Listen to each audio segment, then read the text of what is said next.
Okay, now we come to Sutta 150, Nagaravindeyya Sutta, to the Nagaravindans. This is a very good sutta. It does not have so much Dhamma content, but it's a very good sutta. Very soon you understand why. Thus have I heard. On one occasion, the Blessed One was wandering in the Kosalan country with a large sangha of monks, and eventually arrived at a Kosalan village named Nagaravinda. The Brahmin householders of Nagaravinda heard. The recluse Gotama, the son of the Sakyans, who went forth from a Sakyan clan, has been wandering in the Kosalan country with a large sangha of monks, and has come to Nagaravinda. Now a good report of Master Gotama has been spread to this effect, that Blessed One is Arahant, Sammasambuddha, etc. He reveals a holy life that is utterly perfect and pure. Now it is good to see such Arahants. Then the Brahmin householders of Nagaravinda went to the Blessed One. Some paid homage to the Blessed One and sat down at one side. Some exchanged greetings with him, and when this courteous and amiable talk was finished, sat down at one side. Some extended their hands in reverential salutation towards the Blessed One and sat down at one side. Some pronounced their name and clan in the Blessed One's presence and sat down at one side. Some kept silent and sat down at one side. When they were seated, the Blessed One said to them, Householders, if wanderers of other sects ask you thus, Householders, what kind of recluses and Brahmins should not be honored, respected, revered and venerated? You should answer them thus, those recluses and Brahmins who are not rid of lust, hate and delusion regarding forms cognizable by the eye, whose minds are not inwardly peaceful, and who conduct themselves now righteously, now unrighteously, in body, speech and mind. Such recluses and Brahmins should not be honored, respected, revered and venerated. Why is that? Because we ourselves are not rid of lust, hate and delusion regarding forms cognizable by the eye. Our minds are not inwardly peaceful, and we conduct ourselves now righteously, now unrighteously, in body, speech and mind. Since we do not see any higher righteous conduct on the part of those good recluses and Brahmins, they should not be honored, respected, revered and venerated. Those recluses and Brahmins who are not rid of lust, hate and delusion regarding sounds cognizable by the ear, regarding odors, regarding flavors, regarding tangibles, regarding mind objects, whose minds are not inwardly peaceful, and who conduct themselves now righteously, now unrighteously, in body, speech and mind, should not be honored. Since we do not see any higher righteous conduct on the part of those good recluses and Brahmins, they should not be honored, respected, revered and venerated. Being thus asked, householders, we should answer those wanderers of other sects in this way. Stop here for a moment. So here, without being asked by the lay people, the Buddha is telling these lay people how to judge recluses and Brahmins or monks and ascetics. The Buddha said there are some that should be respected, revered, whereas some should not be respected and revered. And those who should not be respected and revered are those who have lust, hatred and delusion, just like lay people. Just like lay people sometimes conduct themselves righteously, sometimes unrighteously. So if these recluses and Brahmins, these monks and ascetics, they also behave like this, sometimes righteously, sometimes unrighteously, to body, speech and mind, then why should you respect them? Because they are no better than you. So this is the standard the Buddha gives. But householders, if wanderers of other sects ask you thus, householders, What kind of recluses and Brahmins should be honored, respected, revered and venerated? You should answer them thus.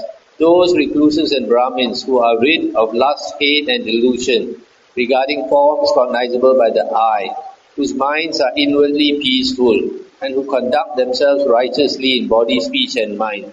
Such recluses and Brahmins should be honored, respected, revered and venerated. Why is that? Because we ourselves are not rid of lust, hate and delusion regarding forms cognizable by the eye. Our minds are not inwardly peaceful and we conduct ourselves now righteously, now unrighteously in body, speech and mind. Since we see higher righteous conduct on the part of those good recluses and Brahmins, they should be honored, respected, revered and venerated. Those recluses and Brahmins who are rid of lust, hate and delusion regarding sounds cognizable by the ear, regarding odors, flavors, tangibles, mind objects, whose minds are inwardly peaceful and who conduct themselves righteously in body, speech and mind, should be honored. Since we see higher righteous conduct on the part of those good recluses and Brahmins, they should be honored, respected, revered and venerated. Being thus asked householders, you should answer those wanderers of other sects in this way. Stop here for a moment. So here the Buddha is saying, if these monks or ascetics, they are better than lay people, they are rid of lust, hate and delusion. And you see the next paragraph, or if they are practicing to get rid of lust, hate and delusion, and their minds are inwardly peaceful, and who conduct themselves righteously in body, speech and mind, that means they have moral conduct, then they should be honored, respected, revered and venerated. Why? Because they have a higher righteous conduct than ordinary lay people. Householders, if wanderers of other sects ask you thus, but what are your reasons and what is your evidence regarding those venerable ones, whereby you say about them, surely these venerable ones are either rid of lust or are practicing for the removal of lust. They are either rid of hate or are practicing for the removal of hate. They are either rid of delusion or are practicing for the removal of delusion. Being asked thus, you should answer those wanderers of other sects thus. It is because those venerable ones resort to remote jungle thicket resting places in the forest, for there are no forms cognizable by the eye there, of a kind they could look at and delight in. There are no sounds cognizable by the ear there, of a kind that they could listen to and delight in. There are no odors cognizable by the nose there, of a kind that they could smell and delight in. There are no flavors cognizable by the tongue there, of a kind that they could taste and delight in. There are no tangibles cognizable by the body there, of a kind that they could touch and delight in. These are our reasons, friends. This is our evidence, whereby we say about those venerable ones. Surely these venerable ones are either rid of lust, hate and delusion, or are practicing for their removal. Being thus asked householders, you should answer those wanderers of other sects in this way. When this was said, the Brahmin householders of Nagaravindeyya said to the Blessed One, Magnificent Master Gotama, Magnificent Master Gotama. Master Gotama has made the Dhamma clear in many ways, as though he were turning upright what had been overthrown, revealing what was hidden, showing the way to one who was lost, or holding up a lamp in the darkness for those with eyesight to see forms. We go to Master Gotama for refuge, and to the Dhamma, and to the Sangha of monks. From today, let Master Gotama accept us as lay followers who have gone to him for refuge for life. That's the end of the sutta. So here you see, the Buddha says that if a monk stays in the forest, the remote forest, then you should respect him because he does not enjoy or delight in the five thoughts of sensual pleasure, form, sound, smells, taste and touch. And if he's practicing there, then either he's already rid of lust or he's practicing for the removal of lust. He's either rid of hate or he's practicing for the removal of hate. He's either rid of delusion or practicing for the removal of delusion. So you can see from the suttas and the Vinaya, during the monks' time, during the Buddha's time, the monks' disciples, the Buddha and his disciples, always stayed in the forest. They're always forest monks. They don't stay in the cities and the towns. The Buddha says that if a monk stays in the city and the towns, then it's very easy to break the precepts. Or even if not, then he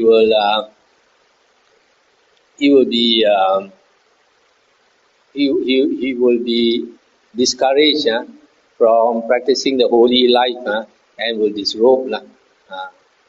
So the Buddha always encourages monks to stay in the forest or forest monasteries. During the Buddha's time, practically all the monasteries were forest monasteries. But sometimes when monks pass certain towns, we can see from the suttas and the Vinaya, sometimes they do stay in the towns, but only on a temporary basis, not long term. For example, our Samanera Ong has to go back to Singapore once in a while to do his visa, and he can stay in Wat Palelai. Otherwise, he comes to the forest monastery.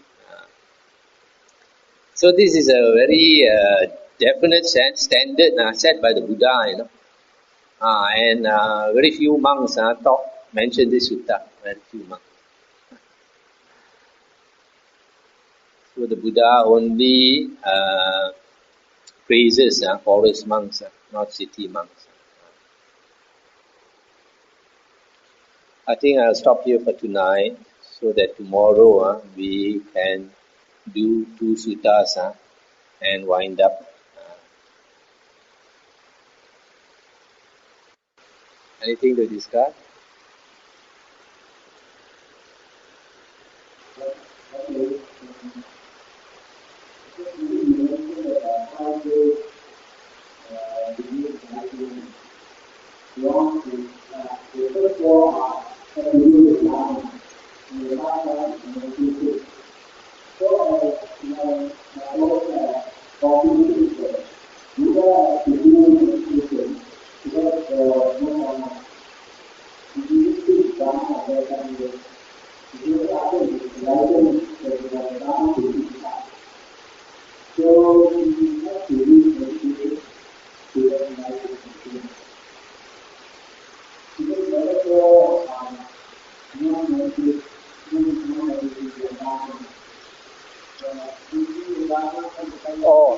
Even though the Buddha before enlightenment did not know the Dhamma, but he meditated, the Buddha meditated and attained the 4 jhanas.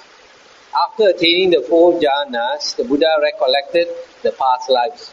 When he recollected his many past lives, he remembered that he was a disciple of the Buddha Kassapa. And when he remembered the Buddha Kassapa, all the Dhamma that he learned came back to him. Without the knowledge of the Dhamma, you cannot become enlightened. So after that, he used the knowledge of the 4 Noble Truths. He contemplated the 4 Noble Truths and attained enlightenment.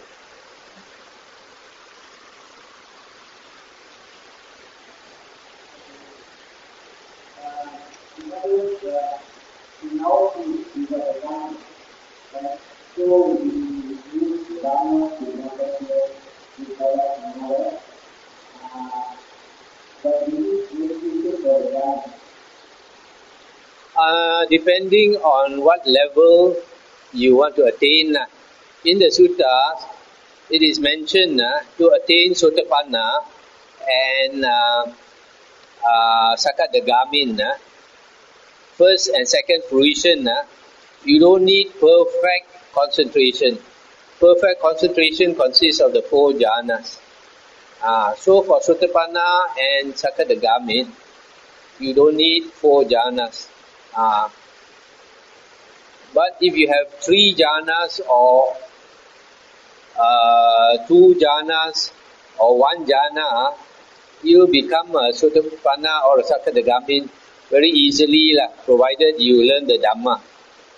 But there are some people, because of maybe past life, when they listen to the Dhamma and they pay full attention, they concentrate their minds when they listen to the Dhamma. It is stated in the suttas that at the moment when he fully concentrates on hearing the Dhamma, at that moment the 5 hindrances are eliminated at that moment, and then he can understand the Dhamma. That is why you can see from the suttas and the Vinaya, sometimes the Buddha will teach to many people, and they listen to the Dhamma the first time. Many of them attain stream entry. That means they understand. Of course, they have to be quite intelligent people.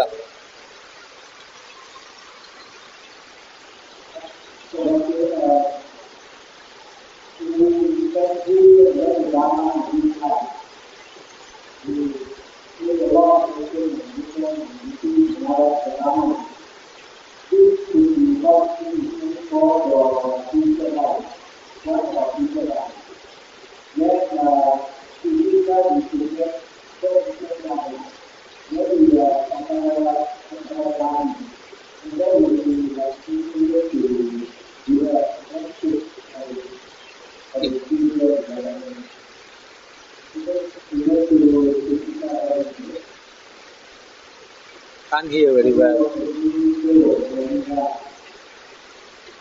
Huh?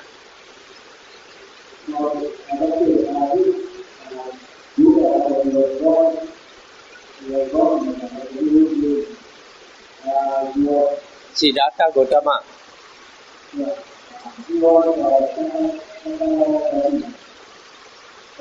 That is what I assume.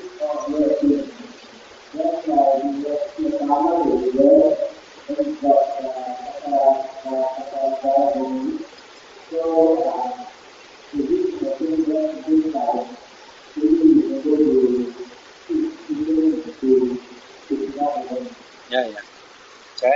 Can go to Sita. It's a bit noisy tonight, so maybe we can end here.